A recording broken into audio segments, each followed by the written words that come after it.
আল্লাহ রমজান পর্যন্ত আমাদের হায়াত বাড়িয়ে দাও। আল্লাহুম্মা বাল্লিগনা রমাদান। আল্লাহ তুমি রমজান পর্যন্ত আমাদের পৌঁছে দাও। আল্লাহুম্মা বারিক লানা ফি রজব ওয়া শাবান ওয়া বাল্লিগনা রমাদান। আল্লাহ রজব শাবানে বরকত দাও।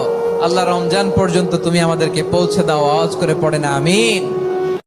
আমেরিকার পতনের পরে এরপরে ইসরায়েল হবে এই বিশ্বের রুলিং স্টেট, এবং সেই দেশ থেকেই দাজ্জাল বের হবে এবং সারা বিশ্ব শাসন করবে। তারপর কি হবে? তারপরে এই মালহামাটা হবে যার কথা বললাম, অথবা এই মালহামার পরে ইসরায়েল হবে এই বিশ্বের রুলিং স্টেট। তারপরে এদেরকে প্রতিহত করার জন্য আল্লাহ রাব্বুল আলামিন মুসলিমদেরকে ঐক্যবদ্ধ করবেন। প্রত্যেকটা দেশ, প্রত্যেকটা গ্রাম, প্রতিটা জায়গায় যারা ইমানদার যুবক থাকবে, যুবকদের কথা এই জন্য বলছি তার কারণ তাদের হায়াত থাকবে ইনশাআল্লাহ। এই দোয়াটা প্রতিদিন পড়তে পারবেন? আমার সাথে আওয়াজ করে পড়েন, আল্লাহুম্মা ইন্না নাসআলুকাল জান্নাতা ওয়া নাউযু বিকা মিনান নার। আল্লাহুম্মা ইন্না নাসআলুকাল জান্নাতা ওয়া নাউযু বিকা মিনান নার। হে আল্লাহ, তোমার কাছে জান্নাত চাই, জাহান্নাম থেকে বাঁচতে চাই। বছরের সবচেয়ে শ্রেষ্ঠতম রাত কোনটা?